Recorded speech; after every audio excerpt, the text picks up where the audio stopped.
Ahora sí, Eduardo, para que quede para la posteridad. Adelante. Buen día. Ujú. Ajá.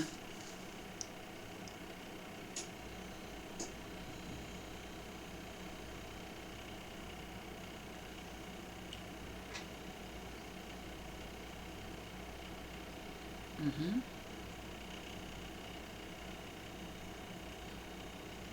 Ujú.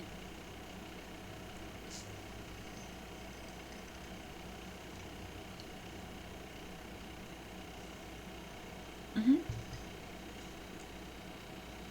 Ok, perfecto. Ok, entonces las formas de gobernación. ¿Alguien más, chicos, antes de que iniciemos? Maite, Lilian, Brenda. A ver, adelante, Stacy.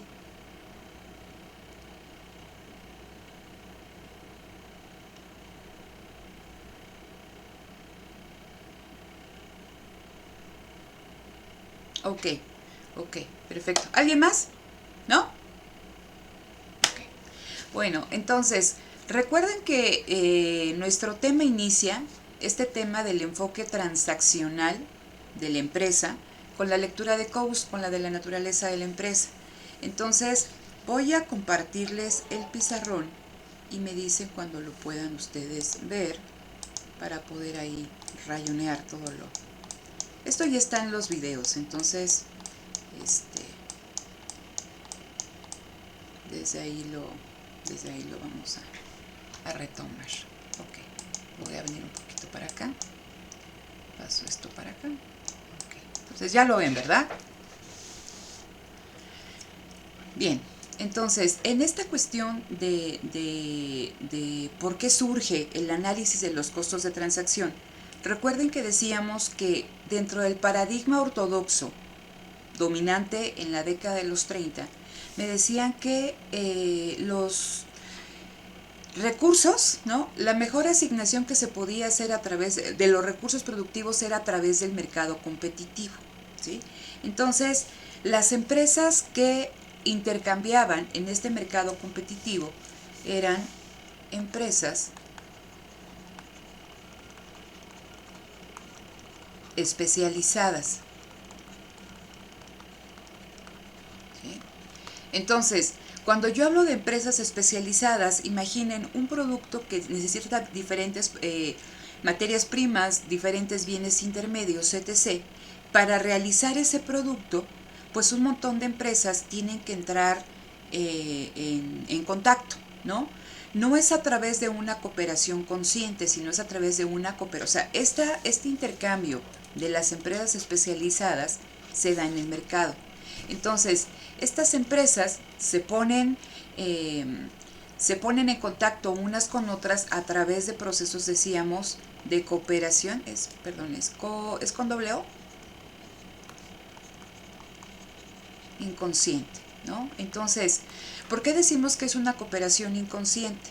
Porque no son relaciones de largo plazo ni de mediano plazo, son relaciones automáticas de compra y venta, ¿no? Entonces tú compras, tú vendes y un día le puedes comprar a X, otro día le puedes comprar a Y en función de cómo estén cambiando los precios relativos o en este caso los precios relevantes de todos los bienes intermedios de las materias primas que se necesita para producir, ¿no? Entonces el mercado a través del mecanismo de precios es el medio más eficiente para la asignación de los factores productivos.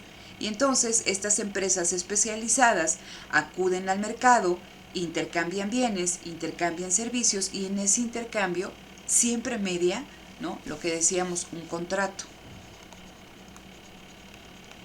Y entonces, en este contrato no solamente está implícito el intercambio del bien o la prestación del servicio, si decíamos que hay una cuestión de cesión de derechos de propiedad. Bajo los supuestos neoclásicos de información perfecta, racionalidad perfecta, entonces platicábamos que en este mundo perfecto neoclásico no existe incertidumbre. Por lo tanto, piensen en el papel de un contrato. El papel de un contrato es también poder enfrentar la incertidumbre. ¿no? Entonces, cuando ustedes contratan, no saben si la persona con la que están firmando el contrato pues va a cumplir lo estipulado en el mismo. Y hay una serie de cláusulas y de salvaguardas y de penalizaciones, etc., para que se alineen los intereses de compradores y de vendedores y que todos cumplan con la ejecución del contrato. Pero bajo los supuestos neoclásicos de toda esta cuestión de información perfecta, que todo se conoce, o sea, todos conocen los precios relevantes, se conocen todas las condiciones, no hay asimetrías de información, ninguna de las partes conoce información que el otro desconozca, ¿no? Racionalidad perfecta, ambos buscan maximizar su utilidad, ¿no? Y con esta racionalidad perfecta tienen la capacidad cognitiva para estar continuamente haciendo estos mundos, ¿no? En función de cómo cambian los precios relativos, pues no existe entonces incertidumbre. Por lo tanto, no existe incertidumbre en torno a las ganancias del comercio, a las ganancias del contrato, ¿sí? Entonces, una de las cuestiones también aquí de los supuestos de este mercado perfectamente competitivo es que me dicen que los bienes que se intercambian son bienes homogéneos y que por eso no importa si le compres a X, Y y a Z. Es independiente el comprador y es independiente también el vendedor. Decimos que son precios aceptantes en ambos casos, ¿sí? Entonces, todos estos supuestos, pues no los vamos a ver en la realidad. Y entonces, el que se empieza a cuestionar un poco acerca del papel de la empresa, porque les platicaba que en esa época se empezó a generar mucho trabajo en torno al análisis, pero de la industria, ¿no? De las diferentes, si lo quieren ver ahorita, estructuras de mercado. Que eso fue lo que hizo Chamberlain, lo que hizo Rafa, lo que hizo Joan Robinson, ¿no? Que decían, a ver, no existe estos mercados perfectamente competitivos, no existe competencia perfecta, ¿no? El concepto de competencia se ha alejado muchísimo de como lo planteó Smith, y ellos empezaron a analizar estructuras de competencia imperfecta, ¿sale? Pero entonces Coase dice, bueno, vamos a analizar qué pasa con la empresa, qué pasa dentro de la empresa. Porque se decía, ¿no? Una de las críticas más importantes a la teoría neoclásica es que se ve a la empresa como una caja negra, que quién sabe qué pase adentro. Únicamente ven, ¿no? Un juego de input-output, o sea, ingresa algo a esa caja negra y sale un bien. ¿Qué pase dentro? ¿Cómo se asignan? ¿Cómo? ¿Quién sabe? ¿No? Entonces, en esta visión de Coase, él empieza a analizar la empresa, pero dice, híjole, yo veo que en el entramado industrial no vemos el intercambio entre empresas especializadas, sino que vemos el intercambio, o que lo que mayoritariamente yo veo, por eso lo voy a poner aquí. Entonces, tengo aquí un extremo y voy a poner aquí mercado. Y entonces aquí tengo empresa especializada, ¿sí? Y del otro extremo, acá, yo veo que no hay intercambios entre empresas especializadas, sino que veo una estructura que se le denomina empresa verticalmente integrada. Es decir, que una empresa especializada empieza a internalizar diferentes fases del proceso productivo que antes adquiría a través del mercado. Entonces, teníamos el caso de Grupo Ford, que fue lo que ustedes leyeron. Entonces, Ford empezó, y ahí ustedes lo veían, por problemas con los proveedores, por problemas de cambios muy rápidos en precios, por problemas de calidad, etc., empieza a internalizar diferentes partes de su proceso productivo. Y entonces Ford, cuando su especialización era construir automóviles, empieza a incursionar en actividades, ¿no? En la construcción de materias primas, de bienes intermedios, del chasis, o sea, del chasis, de la pintura, del plástico, de la piel, del metal. Entonces Ford empieza a internalizar y empieza a crecer hacia atrás, ¿no? Hacerse de todo aquello que necesita para producir, o bien también Ford empieza a crecer hacia adelante.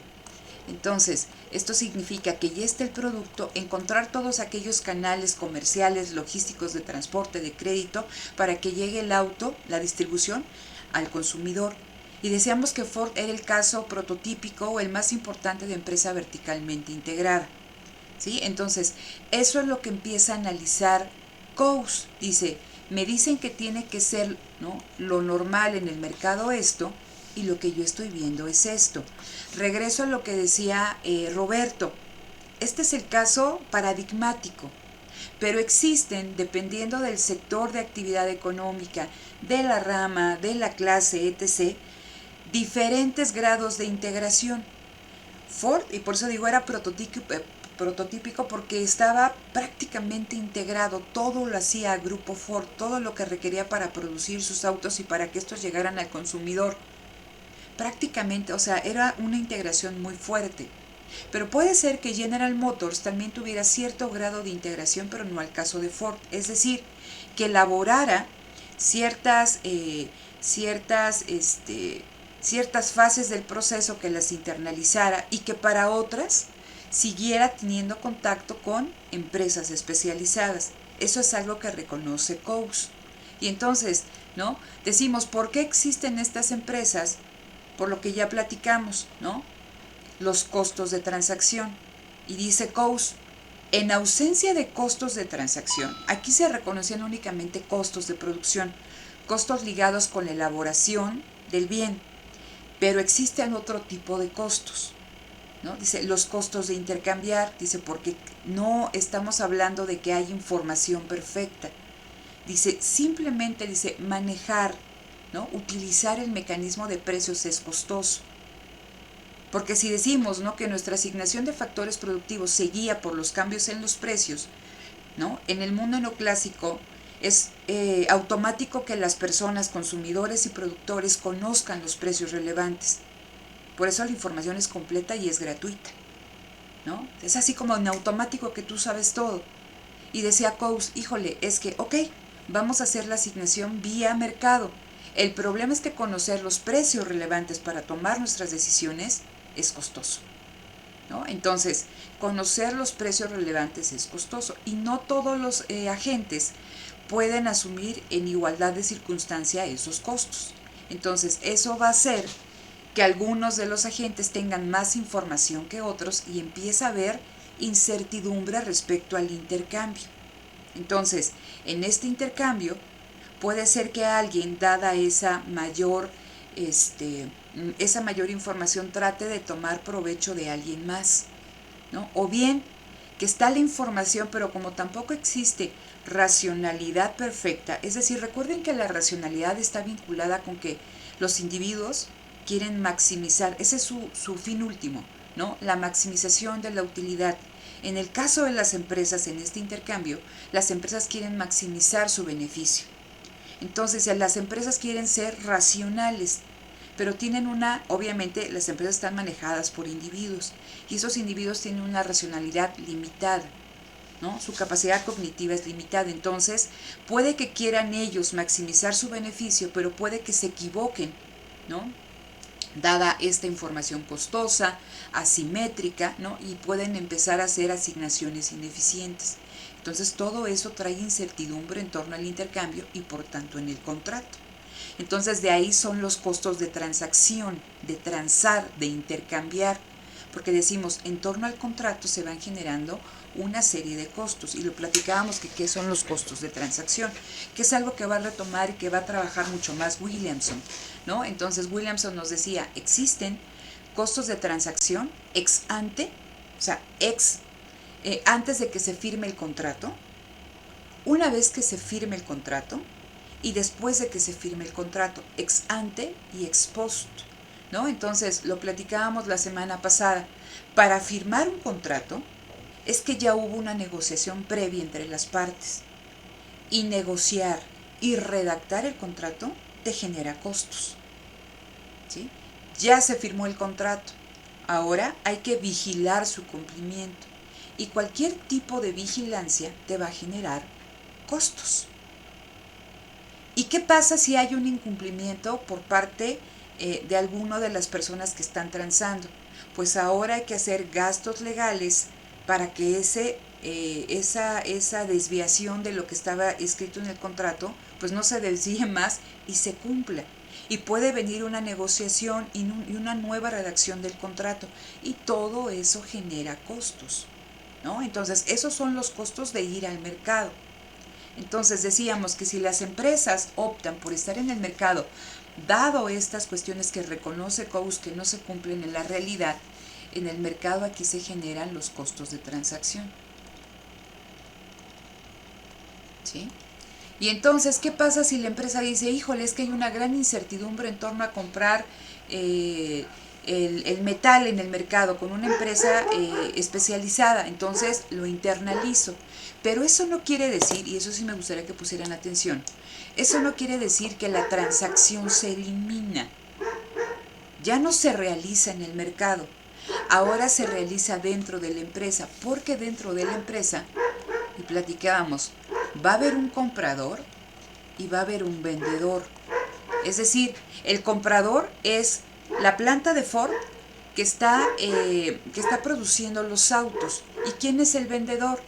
La planta de acero de Ford que está haciendo toda esta cuestión del trabajo del metal y del laminado. Entonces hay una transacción, la transacción se internaliza, o sea, ya no se hace en el mercado, pero se hace dentro de la empresa. Entonces, gobernar, y cuando hablan de gobernar es llevar a la práctica esta transacción, también genera costos, que recuerden que aquí son los costos burocráticos, ¿no? Son los costos burocráticos que se van a dar por internalizar esa actividad, esa fase del proceso. Hay un comprador y hay un vendedor. ¿Cuál es la diferencia? Aquí también va a haber un comprador y va a haber un vendedor. ¿Qué diferencia una transacción de la otra? Que dentro de ¿no?, que tenemos nosotros aquí a la derecha, ambas partes, comprador y vendedor, forman parte de una misma entidad jurídica y que por lo tanto forman parte de esta organización y ambos comparten los mismos intereses. Nadie buscaría aprovecharse de nadie, lo que no sucede en esta transacción en el mercado, porque son entidades jurídicas independientes y que cada quien va a estar buscando su propio interés.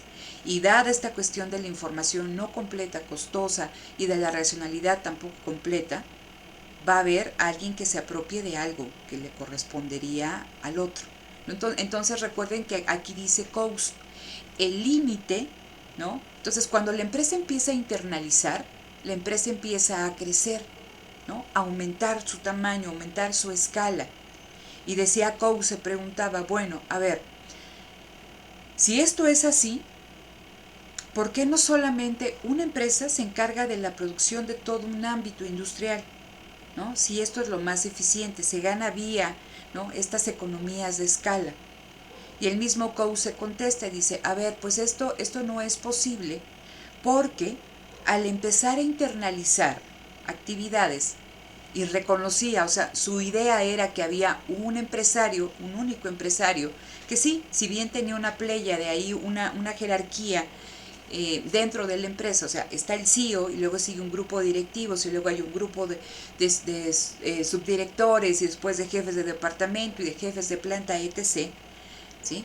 Entonces, pero al final quien toma la decisión es un único empresario, el CEO, dice, al final es humano y tiene una capacidad cognitiva limitada. Entonces recuerden esta diapositiva que teníamos del juego de los bolos, ¿no?, ahí en el monociclo. Empiezas a internalizar actividades y corres el riesgo de que en algún momento de internalizar tantas, ¿no?, te equivoques y hagas una asignación ineficiente. O sea, sí vas a empezar a internalizar, está este riesgo de que te equivoques, pero esperamos que esta equivocación no crezca, ¿no?, de manera exponencial, sino que existe esa posibilidad, pero que se presente de a poquito, ¿no? Entonces, pero dice, pero a medida que empieza a internalizar y empieza a crecer, se pueden hacer asignaciones ineficientes y estos costos burocráticos van a ser mayores que los costos de transacción. Entonces, platicábamos nosotros que mientras los costos de transacción sean mayores que los costos burocráticos, la empresa va a internalizar.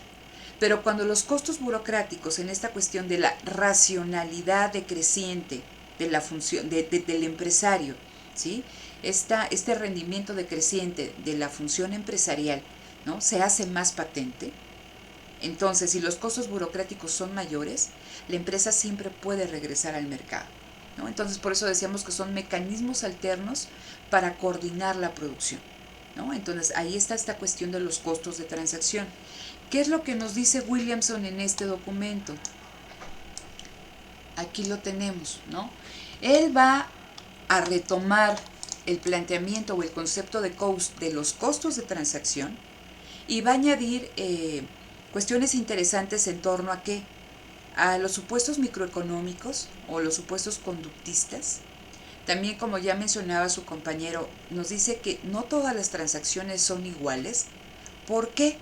Porque no todos los activos que se intercambian son iguales. Entonces, Williamson enfatiza que el intercambio que se da en los mercados no son de bienes homogéneos, ¿no?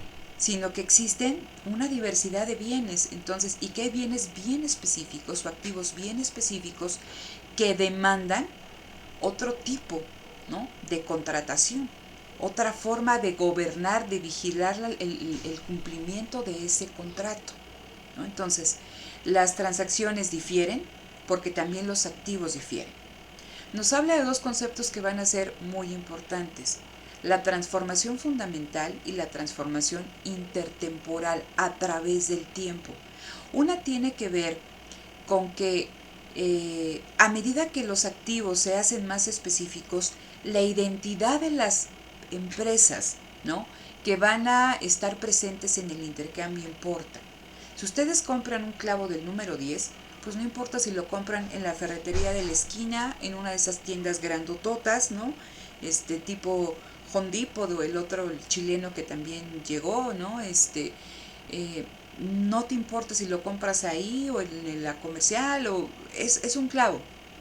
Pero cuando es un activo bien específico, sí importa a quién se lo estás comprando, ¿no? Entonces, esto tiene que ver con la transformación fundamental e intertemporal, ¿no? Que a medida que el activo específico, ¿no?, bueno, que el activo se hace más específico, la identidad de las partes que contratan, ¿no?, importa, la reputación de las partes importa, y también otra cuestión que tiene que ver con el contrato. Los contratos no son fijos, no son perennes. Los contratos tienen que evolucionar, tienen que tener la capacidad de modificarse, de adecuarse. ¿Por qué? Porque recuerden que el contrato es un medio para enfrentar la incertidumbre, porque las empresas están comerciando en un entorno incierto, dinámico, constante, cambiante. Entonces, esos cambios en el entorno, el contrato también debe de tener la capacidad, ¿no? Las partes contratantes deben de tener la capacidad de poder negociar y que el contrato evolucione, ¿sí?, que se modifique. Entonces, ahorita lo platicamos un poquito más, ¿no? Pero hacia eso va lo de la transformación fundamental e intertemporal. Y el último cuadrito es eso, ¿no? Las formas de contratación y gobernación. Entonces, si todos los activos, o bien, si los activos no son iguales, sino que existe una graduación en cuanto a su especificidad, las formas de contratación, el tipo de contrato, pues no puede ser igual para todos. Entonces, no es lo mismo comprar vacunas para el COVID que vacunas para el sarampión, ¿no? O bien comprar una aspirina, ¿sí? Entonces, requieren formas de contratación distintas y también forma de redactar, de vigilar el cumplimiento del contrato. ¿Cómo se gobierna esa relación? ¿Hasta aquí vamos bien?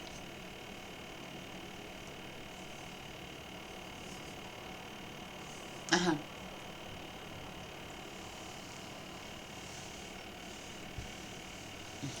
Claro, cuando hablamos, bueno, eso lo vamos a ver un poquito más adelante si quieres, Roberto. Lo que yo decía de la transformación fundamental intertemporal, que se relaciona a dos cosas. Primero, que la identidad de las partes importa, que mientras los activos se hacen más específicos, la identidad de las partes que están contratando importa, la reputación de las partes importa. Y lo segundo es que el contrato, ¿no? Y aquí está, fíjense, dice, estudiar cómo los participantes en una relación comercial se protegen de los riesgos asociados con el intercambio. ¿Cómo se protegen de los riesgos asociados con el intercambio son los costos de transacción, ¿no? Se expresan en los costos de transacción. ¿Cómo se van a proteger? A través del contrato. Entonces, hay incertidumbre y en esa incertidumbre, en ese medio incierto, el contrato busca proteger a los participantes de esta relación comercial de los riesgos asociados al intercambio. Entonces, el medio es mutable, es dinámico, es cambiante. El contrato debe de tener la capacidad de mutar, de adecuarse a estos cambios. Entonces, a eso se refiere la transformación fundamental intertemporal. Ahorita vamos a ver el concepto específico de cada uno de ellos, ¿no? Entonces, bueno, aquí entonces tenemos ¿no? Dice, firma aquí, dice, no tienes ni idea de qué estás firmando. Entonces aquí tenemos nuestro contrato. Vamos aquí, ¿no? Dice, estos son los supuestos fundamentales. Recuerden que, y esto sí me gustaría que quedara claro por lo que me decía Andrea. Con este autor, con con Coase, no sé qué dice. Ahorita regreso la imagen porque aquí ya no la encuentro, para no estar regresando. Ok, entonces, con Coase, a pesar de que hace este análisis de la empresa, ¿no? A pesar de que dice, pues es que lo que me dice la teoría tradicional no lo encuentro en la realidad, pues decíamos que puede sonar muy heterodoxo, pero al final siguen siendo posturas sumamente ortodoxas, porque lo que están haciendo es flexibilizar supuestos ortodoxos para hacerlos más cercanos a la realidad. Entonces, Coase no es heterodoxo. Está tratando, ¿no?, de hacer que la teoría ortodoxa funcione, entre comillas, en la realidad. Y lo mismo hace Williamson. Coase fue premio Nobel, Williamson premio Nobel, vamos a ver más adelante a Douglas North, premio Nobel, ¿no? Entonces, es una corriente que ha tenido mucho énfasis, mucho auge en los últimos años, que ha impactado mucho en las decisiones, en la elaboración de política económica, ¿no?, en las decisiones que toman los famosos policy makers, lo vamos a ver más adelante, principalmente en términos de política industrial, ¿no? Entonces, es interesante, ¿no? Pero les digo, puede resultar que ahí como que suena muy ortodoxo, pero nada que ver, muy heterodoxo, perdón, pero nada que ver, ¿no? Entonces recuerden que están flexibilizando supuestos ortodoxos para hacerlos más adecuados a la realidad. Están analizando la empresa, sí, pero siguen siendo ortodoxos, ¿no? Entonces eso no lo olvidemos. Entonces vean, dice, estudiar, lo vuelvo a repetir, estudiar cómo los participantes en una relación comercial se protegen de los riesgos asociados con el intercambio, ¿sí? Entonces, hay riesgos de intercambiar, hay riesgos al transar. Ok, ¿por qué hay riesgos al transar? Ahorita lo vamos a ver. Entonces, ustedes ya saben esta cuestión del costo de transacción. Williamson va a enfatizar otras cosas, ¿no? Pero sigue tomando como punto de partida esta cuestión de los costos de transacción. Entonces dice Williamson, los individuos que intercambian van a elegir, para protegerse de estos riesgos, dice, de un conjunto de opciones institucionales factibles. ¿A qué se refiere de que pueden elegir de un conjunto de opciones institucionales factibles? De un conjunto de contratos. Recuerden que todo esto está ligado al contrato. Entonces, a ver, si yo voy a comprar manzanas, ¿no? O normales, una manzana esta roja normal, ¿no? Pues no voy a hacer con el proveedor que lo vende ahí ya sea que vaya ahí al supermercado o al mercado sobre ruedas o al tianguis, lo que sea. No voy a hacer un contrato, pero así súper específico, y si me faltan 10 gramos de manzanas, usted me tiene que pagar con la casa. O sea, no va por ahí. Sería costosísimo estar haciendo un contrato sumamente específico para comprar 1 kilo de manzanas. Esa es una opción institucional, ¿no? Un determinado tipo de contrato. Pero les decía, si voy a comprar como país una serie, en este caso de la vacuna contra el COVID, ¿no? Entonces México firmó un contrato bien específico con cada una de las farmacéuticas en cuanto, ¿no?, a la vacuna, a las características de la vacuna, qué reacciones secundarias podía tener, cuántas les iba a mandar, en qué tiempo, etc., si se iban a producir más adelante en el mismo país. Entonces, no es lo mismo comprar manzanas que comprar vacunas contra el COVID. Y el contrato que se utiliza para comprar manzanas, pues no es el mismo que se puede utilizar para comprar las vacunas contra el COVID, porque la incertidumbre en torno a que ¿no?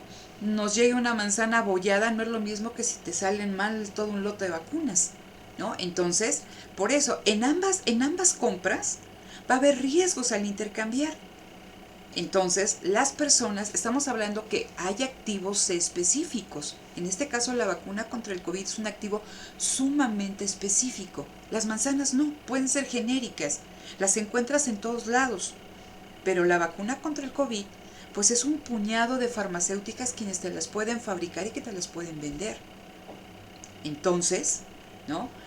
La incertidumbre en cuanto a la compra de manzanas y de vacunas es diferente. Por lo tanto, ¿sí?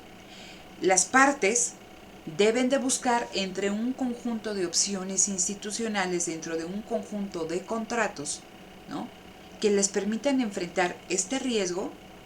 ¿Y cuál es el referente? El costo de transacción. Se va a buscar utilizar contratos que minimicen el costo de transacción. ¿Qué contrato vas a elegir? El que tenga el menor costo de transacción. ¿Sí se entiende hasta acá, chicos? ¿Sí? Es que no los veo, entonces por eso les digo, a ver, déjenme, dejo de compartir. Ah, ya, aquí ya. Bueno, ya me veo, entonces ya los veo ahí. Entonces, ok, dice, las relaciones contractuales se asumen incompletas. Entonces, a pesar de que un contrato te ayuda, ¿no?, en esta visión, a minimizar los riesgos, ojo, nunca digo anular, porque el riesgo siempre va a estar aquí, la incertidumbre siempre va a estar presente, ¿no? Entonces, te ayudan a reducir, ¿no?, esta incertidumbre, pues dado que la información no es completa, que existen asimetrías también de información, los contratos no pueden ser completos. Y cuando hablamos de completos es que un contrato, ¿sí?, contemple cualquier eventualidad pasada, presente y futura. Eso no es factible, o sea, no es lógico. Y les decía, cuando ustedes contratan un seguro de vida, les dicen, tienes familiares diabéticos con cáncer, hay antecedentes de demencia en tu familia, tal cosa, fumas, tomas, haces deporte, etc. Entonces, ellos con base en estas cuestiones te pueden establecer, ¿no? O sea, pueden ver cuál es el riesgo de que esta persona presente X o Y enfermedad y en función de eso ellos estiman una prima y todo lo demás, ¿sí? Eso tú lo puedes prever, ese riesgo, con base en una información existente. Cuando ustedes firmaban, o si tienen familiares, ustedes mismos, ¿no?, tienen un seguro de gastos médicos mayores, antes de esta cuestión de la crisis sanitaria del COVID, pues el COVID ni se incluía. ¿Por qué? Porque no existía, ¿no? Entonces tú no puedes poner lo que no existe. Por lo tanto, ninguna relación contractual va a ser completa.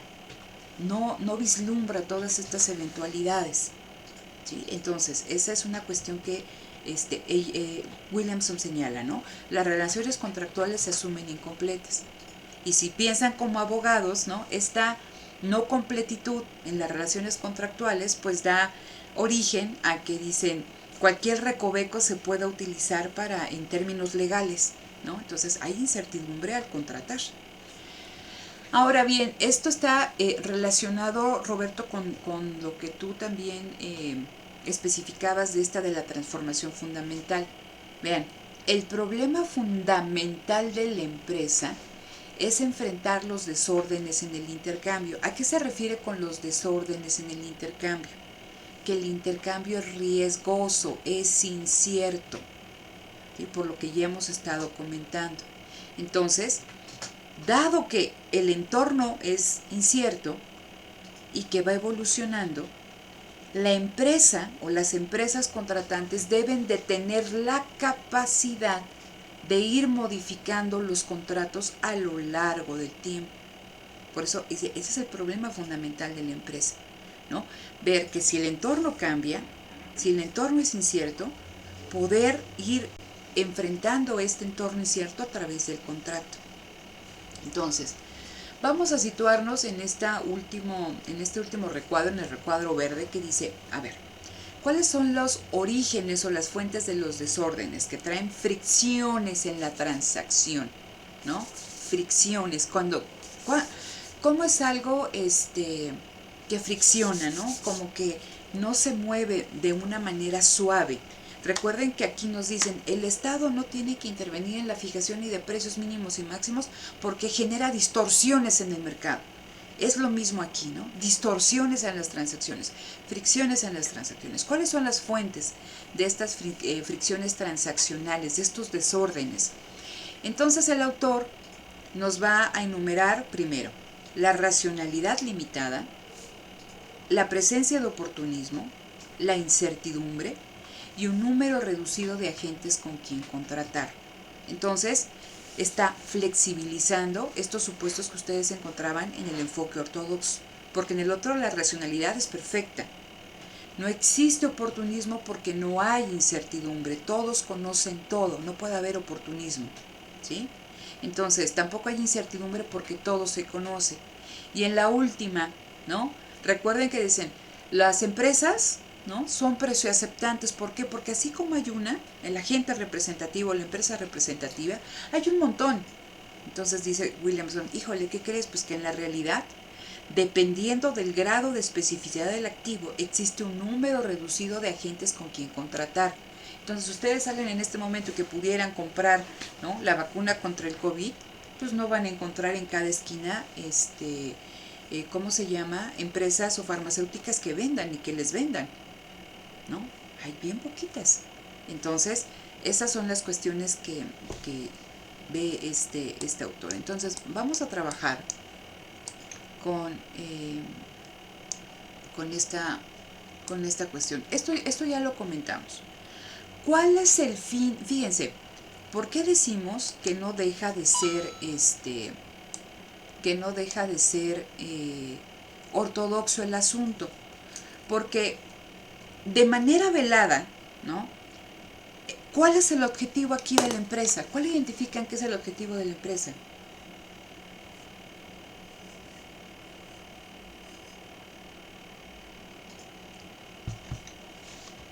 A ver, lo pongo.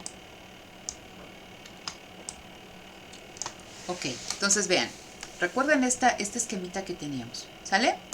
Entonces, esto es, esto es A, y esto es, vamos a ponerle A, B, C, D, ¿sale? Entonces tengo estos dos puntos extremos, el mercado o la empresa verticalmente integrada, ¿ok? Existe algo que se llama costos de transacción que hace que las empresas se alejen del mercado, aquí lo voy a poner, ¿no? Costos de transacción que hace que las empresas se alejen del mercado y que empiecen a internalizar. Y al internalizar se van a generar lo que hablábamos de los costos burocráticos, ¿no?, de los costos de organizar esa actividad dentro de la empresa. ¿Ok? Entonces, nuevamente, costos burocráticos menores que los costos de transacción, la actividad se realiza dentro de la empresa. Cuando el costo burocrático excede al costo de transacción, esa actividad regresa al mercado, ¿no? Se vuelve a adquirir vía proveedores especializados. Entonces, en esta perspectiva, chicos, en la perspectiva contractual, el mejor mecanismo para asignar los factores productivos, ¿cuál es?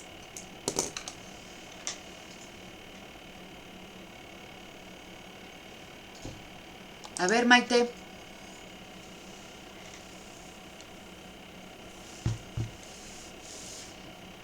¿No?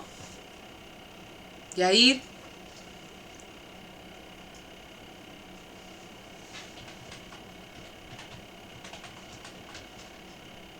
Delia.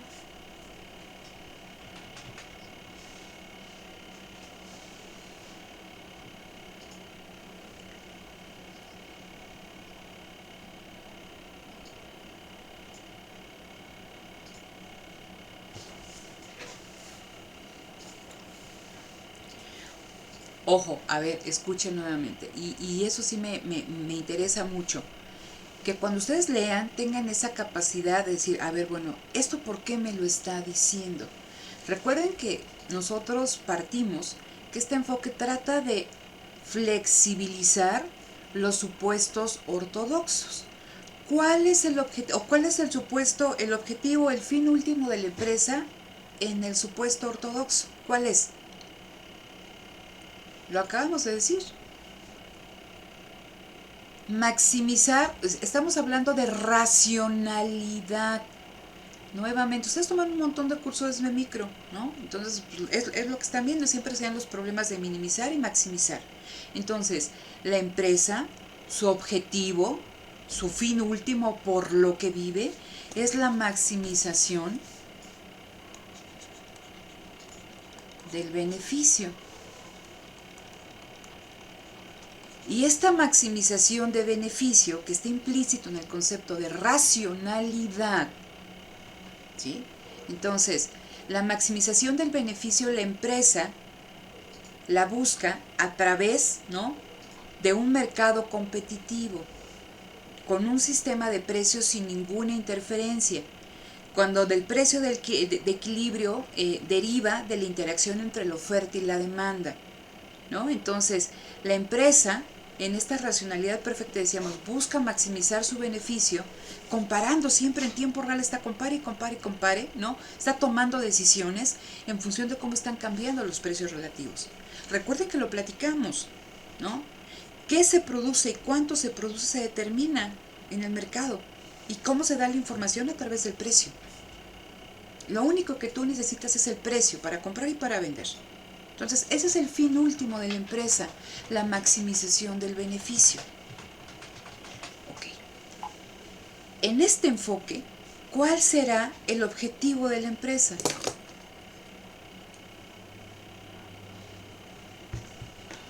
No, Jair, perdón. Eso es el enfoque de la regulación. Y en el enfoque de la regulación es un enfoque totalmente, ese sí, heterodoxo. Porque nos habla de cuestiones bien importantes, de cuestiones políticas, de cuestiones de distribución del ingreso. Estos cuates jamás nos hablan de distribución del ingreso. Aquí el mundo, ¿no? Podemos llegar a este mundo feliz, a este mundo ideal, a través de los contratos. ¿Sí? Entonces, empiecen ahí a pensar, salgan de la cajita. ¿Cuál es? No nos lo dicen. ¿Cuál es el objetivo de la empresa aquí?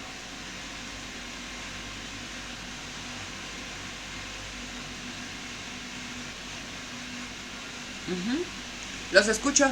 Adelante.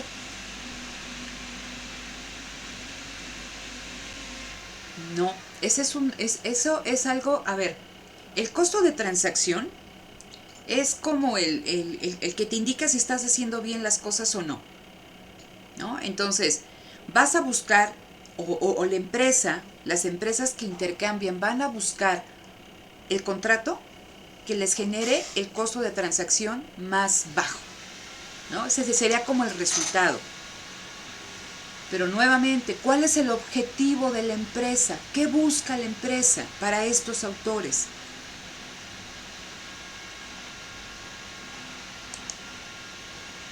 ¿Qué busca la empresa? No. ¿Qué busca la empresa?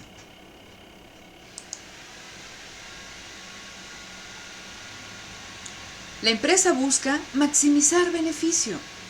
No cambia. Por eso les digo, estos heterodoxos no tienen nada. ¿Sí? Estamos hablando que la empresa sigue buscando maximizar beneficio. Si ustedes revisan, y que ya lo platicábamos en otras clases, el mismo Coase dice, en ausencia de costos de transacción, ¿no?, el intercambio vía mercado competitivo, ¿no?, este intercambio, el equilibrio competitivo es Pareto eficiente. Nadie está mejor que nadie. ¿Sí? Entonces, en ausencia de costos de transacción, el mercado es el mecanismo más eficiente para asignar factores productivos. ¿Qué pasa aquí? Que existe algo que no se había contemplado, que es el costo de transacción. Entonces, la empresa sigue queriendo maximizar beneficios, pero ya no va a obtener ese óptimo. Va a ser un subóptimo porque tiene que enfrentar los costos de transacción. Pero para ellos, ¿no?, el ideal es que las empresas intercambien vía mercados. Por eso dice, vamos a buscar ¿cómo lo decía aquí? La estructura, o cómo decía, la opción institucional, ¿no? Vamos a buscar el contrato, el tipo de contrato que minimice los costos de transacción de tal manera que las empresas sigan que intercambiando entre ellas, ¿sí? Entonces, ¿por qué vemos esta figura de la empresa verticalmente integrada? Para este enfoque. Porque si ustedes se dan cuenta, vamos a leer un documento que me interesa mucho para que les dé luz de Galbraith, ¿no? Del Estado industrial. Pero ya con Boyer, o sea, él nos decía, a ver, la empresa se está integrando por esto, por esto, por esto. En un momento nos dicen, la empresa se integró para minimizar los costos de transacción, ¿no? Entonces, en este enfoque nos dicen, la empresa se integra para minimizar los costos de transacción, ¿no? Pierde relaciones con otras empresas y eso no es bueno. Entonces, hay que buscar, ¿no?, la opción institucional del contrato que minimice el costo de transacción, de manera que las empresas tengan confianza de intercambiar unas con otras y que estas se den vía mercado. ¿Sí? Entonces, síguese, o sea, y por eso les digo, lean más, así como que con los Thundercats, vean más allá de lo evidente. ¿Qué es lo que me están diciendo? A ver, entonces, ¿cuál es el objetivo de la empresa? Maximizar el beneficio. Ya no el óptimo paretiano, ahora un subóptimo. ¿Por qué? Porque tienes que descontar estos costos de transacción. Pero el mercado sigue siendo la vía, ¿no?, idónea para asignar factores, o sea, los recursos productivos. Entonces vamos a ayudarlos a través de opciones institucionales, a través de contratos, para que las empresas tengan confianza, ¿no?, al transar, al intercambiar, ¿no?, minimizar la incertidumbre, que es lo que decíamos aquí, ¿no?, enfrentar los desórdenes a través de un conjunto de opciones institucionales que generen el menor costo de transacción, ¿sí?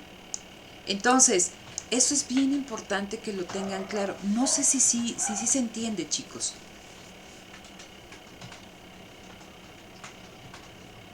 ¿Sí? Los demás. Ok, entonces me interesa que participen, no están participando, o están participando los mismos, ¿sí? Entonces, recuerden que íbamos a platicar de por qué se dan estas cuestiones de los desórdenes en el intercambio. Y decíamos que teníamos estas estructuras límite, ¿no? Pero con Williamson vamos a ver que van a existir una serie de estructuras intermedias. Y ahorita vamos a ver cómo se van construyendo estas estructuras intermedias en función de una serie de cuestiones, ¿no? Entonces dice aquí, ¿cuál es el objetivo de la empresa? Entonces, aquí el objetivo de la empresa sigue siendo ¿cuál? Entonces, maximizar su beneficio. Obviamente, ya no va a ser el óptimo si vamos a tener un subóptimo, porque tenemos que ver cómo impactan en ese máximo beneficio que ahora le tienes que restar los costos de intercambiar, los costos de transacción, ¿sí? Entonces, ok, primera cuestión. Segunda cuestión que dice Williamson. Las transacciones no todas son iguales, porque no todos los bienes que se intercambian son iguales. Y entonces, en función de que el tipo del bien que se intercambia, de la frecuencia con la que se intercambia, de la cantidad en la que se intercambia, pues no todos los contratos, no todas estas opciones institucionales son igualmente viables, ¿no?, para minimizar los costos de transacción. Entonces, pues vamos a buscar la opción institucional, el contrato que mejor se adecua, ¿no?, al tipo de bien que estamos nosotros intercambiando, ¿sí? Entonces, esto ahorita lo vamos a ver. Entonces, el objetivo es, así como estamos, maximizar beneficios, minimizar costos. Por eso aquí nos dicen, el elemento discriminante que me va a hacer que yo utilice el contrato A, B, C o D, ¿no? Ya, y voy a lo que le decía Andrea, que eso es como que donde me doy cuenta si estoy haciendo bien las cosas, es, ¿no?, ¿cuál de estos contratos, de estas estructuras de gobernación, me permiten economizar, me permiten minimizar mis costos de transacción? ¿Sí se entiende? Entonces, reconozco que no todos los activos son iguales, ¿no? Hay activos más específicos que otros. Manzanas versus vacunas COVID. No todas las formas de contratar me van a funcionar. ¿no? Entonces, si yo compro vacunas COVID con el contrato con el que compro, no sé, voy y compro ahí en una de estas pastelerías y hago un contratito para que me van a dar en 2 días 100 bocadillos de jamón, pues los costos de transacción van a ser tremendos, ¿no? Entonces, no todos los contratos te sirven, ¿sí? Entonces, ¿qué te va a hacer elegir A, B, C o D? Esta cuestión de minimizar los costos de transacción es el elemento discriminante. ¿Por qué elegirías uno sobre otro? ¿No? Segunda cuestión que ya platicamos, los costos de transacción son ex ante y ex post. Ex ante, al redactar, ¿no? Antes de la redacción hay una negociación, ¿no? Entonces ya, negocio, redacto, y en la redacción también hay una elaboración de salvaguardas, ¿no? Cómo se protegen las partes, ¿no? Entonces, todo eso genera costos. Después, ya está el contrato. Hay que vigilarlo. ¿Qué pasa? Dice aquí, si hay una mala adaptación del contrato, ¿no? Que no se está cumpliendo o que el contrato no corresponde a lo que está sucediendo en la realidad y que no se adapta, ¿no? Que decíamos, no se transforma. Entonces pueden haber disputas legales, que se cumplan los compromisos, cuestiones de regateo, etc., ¿no? Y entonces eso genera costos. Lo vamos a ver nosotros ahí con Nort. Dice, deben de existir instituciones de apoyo al contrato. Entonces vamos a ver que este enfoque contractual a Coase, a Williamson y a Nort también se le llama la nueva economía institucional.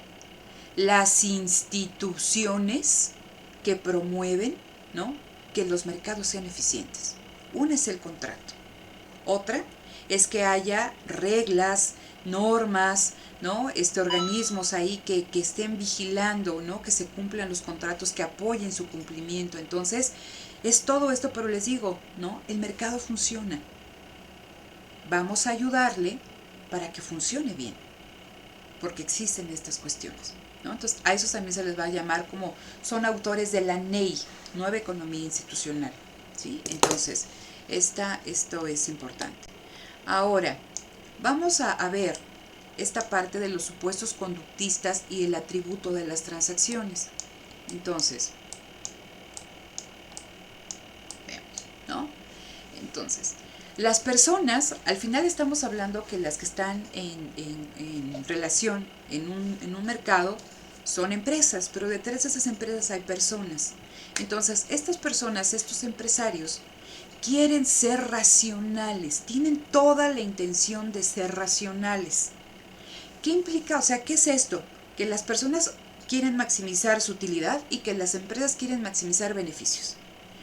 Pero, dado que no tienen toda la información que necesitan para tomar sus decisiones y que también, ¿no?, tienen una capacidad cognitiva limitada, puede estar toda la información, pero aquí dices, híjole, ¿cómo la proceso? ¿No? O sea, ¿cómo tomo? Ya estás, oye, si tomo A, si tomo B, si tomo C, ¿no? Entonces dice, pues te puedes equivocar. ¿Y qué significa equivocarse? Realizar una asignación no eficiente de los factores productivos, ¿sí? Entonces, puede ser que alguien quiera maximizar, pero se equivoque y realice una mala asignación. Eso genera incertidumbre. Segunda cuestión, el oportunismo. ¿Qué es ser oportunista? Buscar tu propio interés, pero fíjense, no es la búsqueda del propio interés a la Adam Smith, ¿no? Porque cada quien va buscando su propio interés en mercados perfectamente competitivos y se da esta cooperación inconsciente. Aquí lo que dice el autor, dice, es que esta es la búsqueda del propio interés, ¿no?, con dolo, porque buscas aprovecharte, ¿no?, del compadre que tienes enfrente. Entonces, dice el autor, no todas las empresas que intercambian son oportunistas, pero identificar aquella que es oportunista de la que no es costoso. Entonces, pues asumimos que las empresas son oportunistas. ¿Qué significa una empresa oportunista? Vamos a ver el caso de Bancomer, ¿no? Bueno, que no es Bancomer, sino es BBVA. ¿no? Entonces, ahora en el Buen Fin, si ustedes entraban allá a la plataforma de estos bancos, eran meses sin intereses o bien los puntos dobles, ¿no? Entonces, compra de tal periodo a tal periodo y te vamos a dar por tus compras superiores a 5,000 pesos puntos dobles en tal cosa. Entonces, en las tarjetas de crédito te funciona que te den estos puntos, pues de menos que le pierdan tantito, no sé qué tanto le pierdan, ¿no? Entonces dicen, del 5 al 18 de noviembre, todas tus compras, ¿no? Y después de que pase el 18, habla la línea de tal, ¿no? Y te atenderá un ejecutivo y tal cosa. Ustedes hablan, pueden estar hablando y nadie les contesta, y nadie les contesta, y nadie les contesta, ¿no?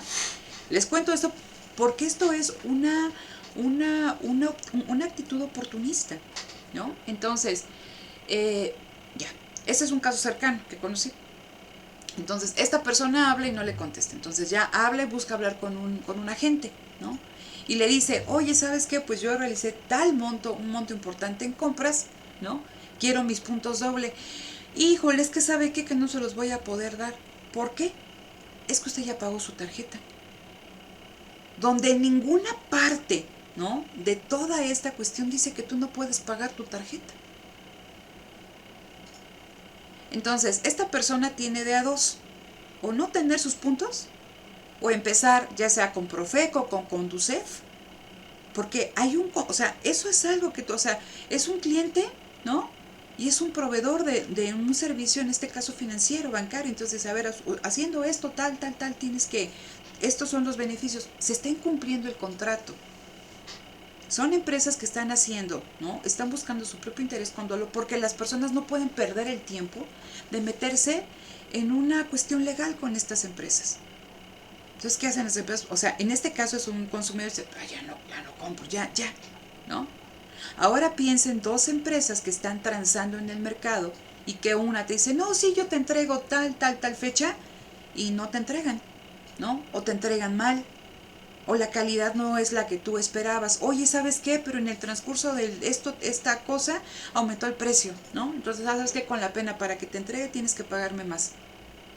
Entonces, dice, este oportunismo, dice, no todos son oportunistas, pero saber quién sí y quién no es costoso. Y eso, el saber quién sí o quién no, te genera incertidumbre al contratar. ¿Sí? Entonces es lo que dice aquí, asumir que los agentes son oportunistas no significa que todos son oportunistas. En su lugar, el supuesto es que algunos individuos son oportunistas y que en algún momento, y que es costoso verificar diferencias de confiabilidad ex ante, antes de que se firme el contrato. ¿Sí? Entonces, ¿qué se va a buscar con el contrato, con las opciones institucionales? O sea, la racionalidad limitada y el oportunismo van a dar o se van a expresar a través de un aumento en los costos de transacción. ¿Por qué? Porque aumenta la incertidumbre de intercambiar y por tanto aumentan los costos de transacción.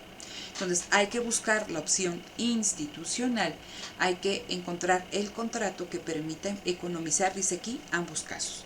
Tanto la racionalidad limitada como el oportunismo, ¿no? Y obviamente el contrato que disminuya los costos de transacción. ¿Sí? Estamos entonces aquí de acuerdo. Dicen, la naturaleza del agente económico se relaciona con la racionalidad limitada, con esta cuestión de acá, ¿no? Y las asimetrías de información, y por eso decimos, como la información no está completa, ¿no? No estamos en igualdad de condiciones, esta empresa que te está vendiendo un determinado producto sabe que no te va a cumplir. Y, o sea, pero tú no sabes ex ante si esta empresa no te va a cumplir. Y puede ser que tú tengas un contrato normal y que incumpla, ¿no? Haciendo o sea, exhibiendo este oportunismo, ¿no? Entonces piensen en el caso que les comento de BBVA. Cuando esta persona hace todas sus compras, pues no, o sea, no imagina que la empresa pues no le va a dar lo que, o sea, en esta cuestión de los puntos, ¿no? Lo que promete con la publicidad y que es publicidad engañosa y es oportunista. ¿Sí? Entonces, pues yo ya no compro con esta empresa, ¿no? Y como sería, imagínense en el caso de dos empresas especiales, pues ya no lo compro, mejor lo hago yo. Entonces dice aquí, para evitar esto, hay que buscar el contrato, la estructura de gobernación que permita economizar los costos de transacción derivados de la racionalidad limitada, ¿no? Y de los problemas de información que se ven en el oportunismo. ¿Sí queda claro esta cuestión, chicos, hasta acá? ¿Sí? Ok, entonces, vamos también, ¿por qué se necesitan distintos tipos de contratos? Dice, a ver, dice, porque las transacciones, el intercambio, van a diferir, ¿no? Los intercambios no son iguales. Hay que tomar en cuenta que existen 4 cosas que van a hacer que los intercambios sean distintos. Primero, la especificidad del activo. Después, con qué frecuencia se realiza la transacción. La tercera, ¿no? La incertidumbre respecto a la conducta de los agentes, lo que estábamos platicando antes, racionalidad limitada, oportunismo, y también nos habla de cómo están cambiando las condiciones tecnológicas y de mercado, ¿no? Entonces, en función de estos 4 vértices, de estos 4 ejes, es que no todas las transacciones van a ser iguales, ¿no? Las transacciones difieren y cada transacción requiere un tipo de contrato. Entonces, cuando estamos hablando de activos específicos, es lo que platicábamos hace un momento, ¿no? No es lo mismo comprar manzanas, comprar jitomates, que comprar vacunas contra el COVID, que comprar que el diseño del Tren Maya, la construcción del aeropuerto, ¿no? Felipe Ángeles y todo esto, son cosas, ¿no? Que son bien específicas. No es lo mismo que te hagan una pista para aviones, ¿no? Que te hagan ahí una pared en tu casa, ¿sí? Entonces, los activos son específicos. Dice, es la característica más importante, ¿sí? Es la característica más importante. Dice, cuando un activo es muy específico, van a suceder 2 cosas, ¿no? Vamos a empezar por esta, dice, su costo de oportunidad.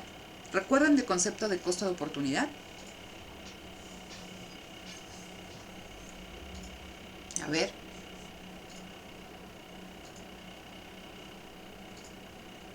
Sí, Roberto, sí. Ah, pues sí, Roberto.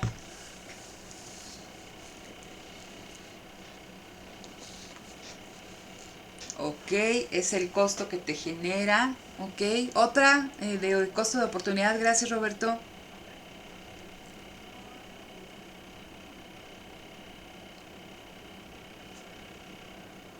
Más o menos escuché, Itzel, porque como que se cortaba. Es la alternativa de mayor valor a la que se renuncia. A ver, entonces imagínense ustedes, vamos a poner un ejemplo, que tienen una pastelería. Y entonces, entre su stock normal de pasteles, pues están, ¿qué pasteles son los normales que encontramos ahí en la pastelería ahí de su colonia? Los genéricos. El de 3 leches, uno de chocolate y ahí como que con ajá, ok, ¿no? 3 leches y chocolate, ok.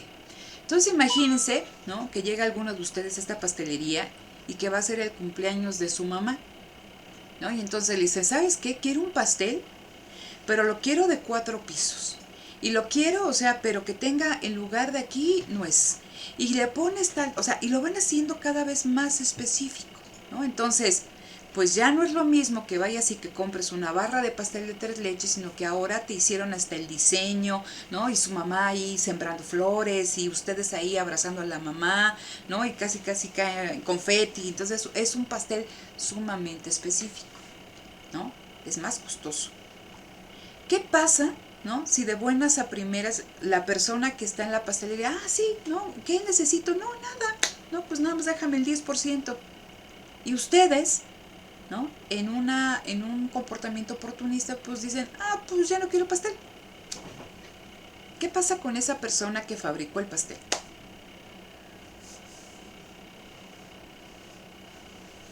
¿Por qué pierde? Ajá.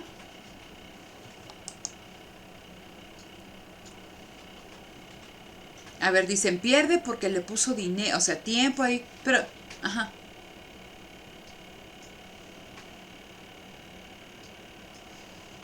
¿Por qué no, Dariana? Si es pastel.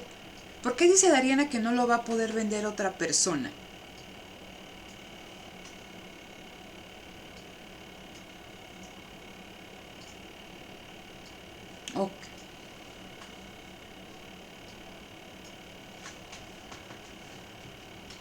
A ver, aquí en el chat quién puso, creo que no me escucha bien, pero tiene la especificación de una persona. Ok, gracias, Dariana. Entonces sí, imagínense, ¿no? Que se hizo todo este pastel y que cada uno de los pisos es el nombre de la mamá. Entonces, si la mamá se llama Gumercinda, un piso dice G y ahí Gumercinda, ¿no? Con todo este Frankenstein que estamos haciendo de pastel. Si esta persona lo quiere vender, le va a perder mucho. Por eso nos está diciendo, su costo de oportunidad es mucho menor que en los mejores usos alternativos. Entonces llega Roberto, ¿no? Y dice, pues yo quiero pastel, pues te vendo la G. Pues sí, mi mamá se llama Guadalupe, pues dame esa parte, ¿no? Pero todo lo demás no sirve. Entonces, estamos hablando, y es un ejemplo burdo, ¿no? En esta cuestión, es un activo muy específico, entonces requiere un tipo de contrato específico. A ver, entonces, dado tal cosa, me tienes que dar tal cosa, si no cumples, se te penaliza con esto. ¿Sí me explico? Entonces, a medida que los activos se hacen cada vez más específicos, los contratos tienen que también ser más específicos. Entonces, dice aquí, un activo específico hace que alguna de las partes realice, estamos hablando aquí de un pastel y decíamos, es inversión de tiempo, de productos, o sea, cuestiones muy particulares. Dice, son inversiones realizadas para apoyar transacciones particulares, porque llegó alguien que su mamá se llama Gumercine, que quería ahí el jardín de flores y él ahí abrazando y el confeti y todo lo demás. Entonces, es una inversión importante.